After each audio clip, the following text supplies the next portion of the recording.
So just in case this wasn't already clear, the teachers' unions care more about indoctrinating your kids and pushing out parents than they do any academic or educational goal.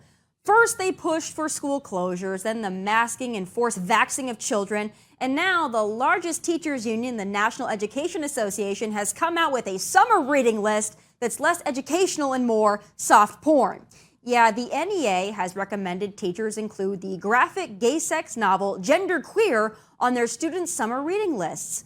Yes, it is what it looks like, a manual for gay sex, masturbation, and more. Is it educational? Yeah, sure, if you're trying to groom and sexualize children. Disgusting, repulsive, downright sickening. There's a reason this book is banned, because it doesn't belong in front of children. We must ask, why do these adults want kids reading about this stuff? Why? What's the end goal here? But Gender Queer isn't the only concerning book on the list. Another is White Fragility, a book that details how white people are pretty much the worst and use anger, shame, and guilt to avoid taking responsibility for racism and inequality. String those two books together and you pretty much have the liberal Bible and would-be Democrat Constitution rolled into one.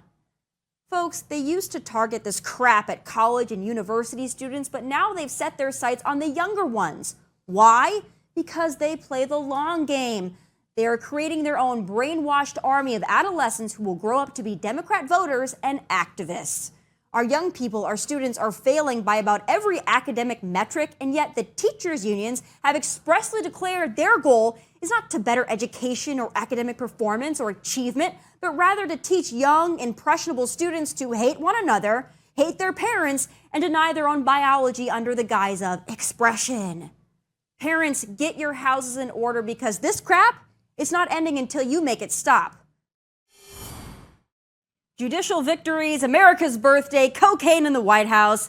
Safe to say it was a rough week for liberals, as they truly ended up being the losers, a well-deserved label. But I've narrowed down my top 3 for this week. Let's start with Missouri Representative Cori Bush. While most of you likely celebrated Independence Day with a cold beer and a hot dog, she celebrated it by rage tweeting her hatred for America, the country she happens to live in and whose Congress she was elected to serve under. I super hope she didn't take Tuesday off work, given she feels so strongly in her disdain for the day. Congresswoman Bush is still demanding reparations be paid to people who were never enslaved by people who never enslaved.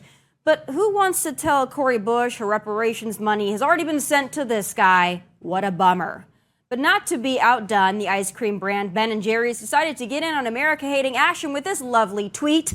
The old "this land was stolen" bit, how original. It's odd, though, because I've yet to see Ben & Jerry's give up even a square inch of the stolen land their ice cream joints cover. Perhaps they can just sign over a few locations to Cori Bush and they can both call it a day. Isn't it just like liberals to demand things they wouldn't personally give up, like give back the land but not our land, defund the police but not our security, eliminate fossil fuels but not our private jets? Typical liberal stuff right there. But speaking of jets, airplanes, and aviation in general, I'm not sure if this lady is a loser or an all-knowing, omniscient genius, but she sure is something else. Say whatever you want. I'm telling you, I'm getting the off, and there's a reason why I'm getting the off, and everyone can either believe it or they cannot believe it. I don't give two but I am telling you right now, that back there is not real. And you can sit on this plane and you can die with them or not. I'm not going to. Alrighty, well, it turns out there is actually more to this story, and she may have been onto something. Take a look. The weird thing was, after she left the plane, the dude in the hoodie, which the flight attendant was like, did anything happen? And he still didn't say a word. He just went like, and like shrugged. The dude in the hoodie like looked around the plane and he looked back at me. And he winked at me. And again, I didn't quite register it. I was like, okay, what the is that about? I was like, maybe he's just being like an ass, like winking. Like, that was weird, wasn't it? But now that I look back, I realized that when he winked at me, and it was his left eye looking back at me, it didn't wink like this. It winked like this. I tell you what, there must be something in the air, because flight has got people bugging out. And I would say call Pete Buttigieg, but we all know that'll solve literally nothing.